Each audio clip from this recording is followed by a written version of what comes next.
What is up, Pitt fans? Thank you so much for tuning in to Inside the Panthers on YouTube. My name is Stephen Thompson, coming at you with some breaking news this morning. The Pitt Panthers have named a starting quarterback for spring practices. This is coming from ESPN's David Hale, covers the ACC for them in an appearance on the ACC network this morning. Hale said that there is a clear-cut QB1 in Pittsburgh. I'll read you what he said specifically.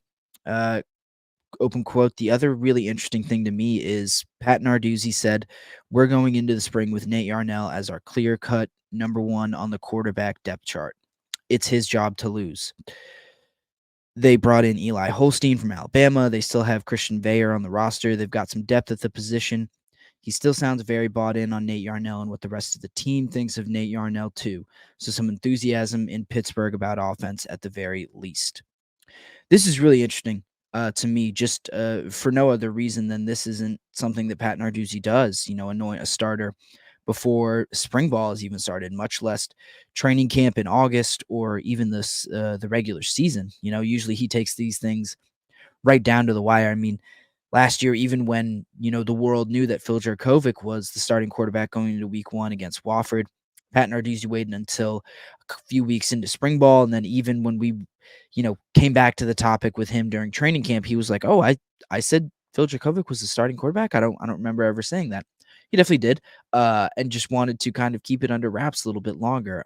This is a kind of classic move from Narduzzi, is to keep a competition open for longer than we might know.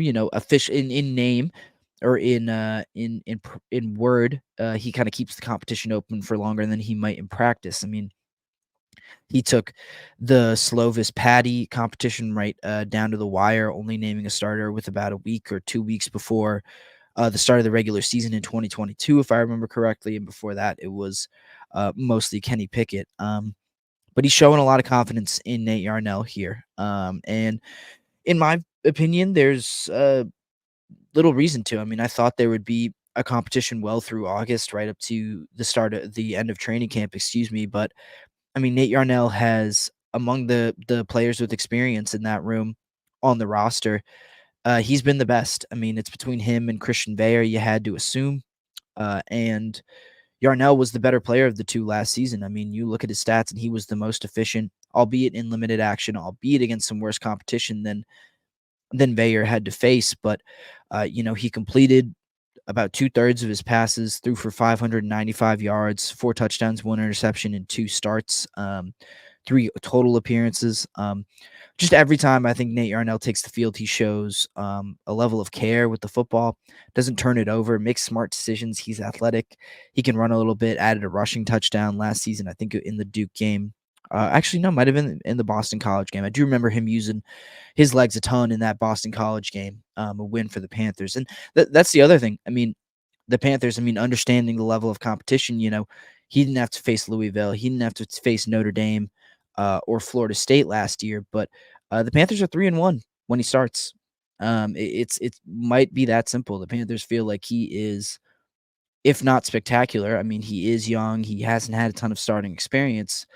But I think the Panthers feel like he gives them the best chance to win, especially given what they believe in their defense. I think that they go into this year with Cade Bell as their offensive coordinator, believing that they can be a little bit more explosive, and they don't need a particularly special talent at quarterback to be that way. They like the way. I think. I mean, I'm making some assumptions here, but just kind of based off what I've seen and what I've heard from the Panthers, their coaches, players last year when talking about Yarnell, is just that he is really smart with the football. He's a leader. Has good command of the offense. And I think he's the most deserving of this opportunity, quite honestly. I mean, who knows how long it lasts? It's entirely possible that a guy like Eli Holstein, who came in from Alabama, he's a true freshman as of right now. That'll change. His year will turn over. It's a little odd with the calendar. His year will turn over. He'll be a redshirt freshman going into next year, but still hasn't played a snap yet. And you assumed that Christian Veyer would have a chance as well, and he'll still probably compete. There'll still be a competition. I doubt there's a closed book on this competition as far as who's going to start week one. But for right now, Yarnell, I think, has earned that spot, and I think it's well deserved just because he's been the best player on the field for the Panthers to this point. You know, I'm bullish on Holstein's potential. Obviously, a talented kid.